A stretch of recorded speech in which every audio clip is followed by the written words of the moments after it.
Sir सबसे पहले तो बताइएगा कि आपके पास जो ये एफपीसीसीआई के जो अदाद-ओ-शुमार हैं वो क्या है कि किस बंदे को कितनी कितनी जो है वो अदायगी पिछले सालों में हुई। जी बहुत शुक्रिया, आपने एफपीसीसीआई को मौका दिया। मैं आपको यहाँ बताता चलूँ कि ये 104 मुआहदे हैं जो कि 1994 से लेकर अब तक हुए हैं और ये वक्तन होते रहे हैं डिफरेंट सालों के अंदर। अच्छा, इसमें 40 फैमिलीज जो हैं वो शामिल हैं और इसमें मैं आपको यहाँ बताता चलूँ कि 2023 में 1.95 ट्रिलियन रुपीस इस मद में पे किए गए हैं। 2024 के अंदर तकरीबन 2 बिलियन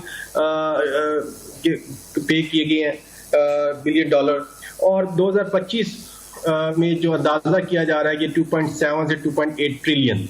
तो ये मैंने पहले 2 बिलियन बोला, ये 2 ट्रिलियन 2024 में पे किए गए हैं।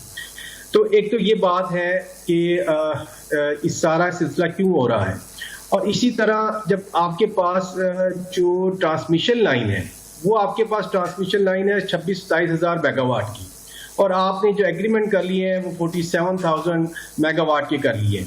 तो हमारा सवाल है गवर्नमेंट के साथ, इस गवर्नमेंट से भी जो इससे पहले वाली गवर्नमेंट थी, कि ये किस बुनियाद पर किए गए, क्योंकि ट्रांसमिशन लाइन तो एक दिन में नहीं लगती। तो मेन आपका जो डिस्ट्रीब्यूशन सिस्टम था वो आपके पास था नहीं और आपने एग्रीमेंट कर लिए और इसके लिए हम सुप्रीम कोर्ट का दरवाज़ा खटखटाने लगे हैं और इसी तरह SIFC के फोरम पे भी हम लेकर जा रहे हैं और हम PCCI रिक्वेस्ट ये करने लगे हैं हमको कि इस सारे मामले का फॉरेंसिक ऑडिट किया जाए और उसकी ऑडिट की सूरत में जो चीज़ें सामने आई उसको देखा जाए। इसी तरह मैं आपको यहाँ बताता चलूँ कि 46 बिलियन जो 0% जो है वो बिजली प्रोड्यूस कर रहे हैं और उनको 46 बिलियन अदा किया गया है और इसी तरह जो 15% जो पे कर रहे हैं उनको 370 बिलियन पे किया गया है। तो मेरा मतलब है कि पैसा कहाँ से आ रहा है। इसी तरह 750 रुपए यूनिट भी खरीदा जा रहा है।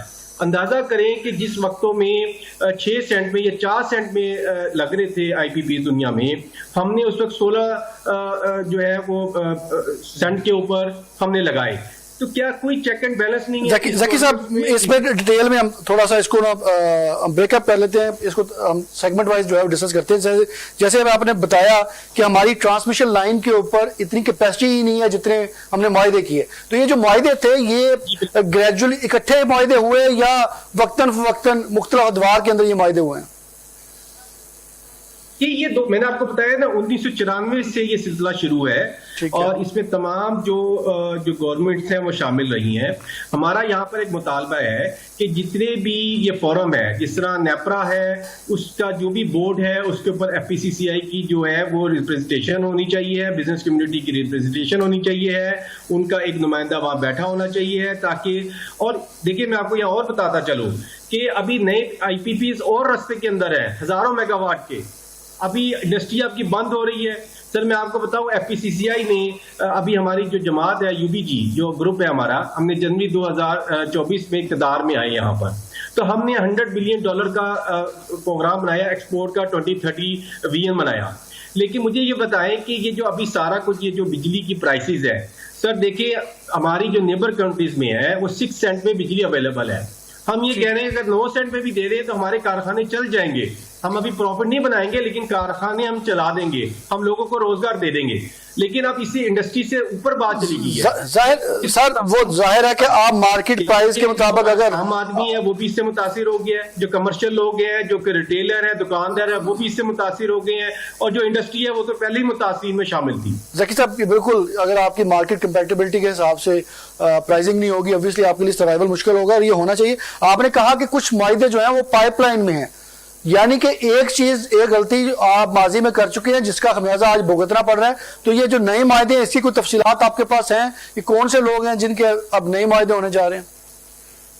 देखिए ये हमने गवर्नमेंट से रिक्वेस्ट की है लेकिन मैं आपके प्रोग्राम के तवज्जुह से ये भी बात करना चाहूंगा कि इतना बड़ा इशू है, अभी तक कोई भी ऑफिस, ना प्राइम मिनिस्टर ऑफिस, ना मिनिस्ट्री ऑफ जो एनर्जी है उसने राब्ता किया है बिजनेस कम्युनिटी से, ना फेडरेशन से। देखिए हम यही कोशिश कर रहे हैं, हमने सुप्रीम कोर्ट में जो जा रहे हैं इसी बेसिक्स पे जा रहे हैं कि जो मायदे सारे अब तक हुए हैं उनको ओपन किया जाए, उनका फॉरेंसिक ऑडिट किया जाए और मजीद जो इस वक्त रस्ते के अंदर है उनको रोका जाए। खुदारा नहीं तो इंडस्ट्री खत्म हो जाएगी।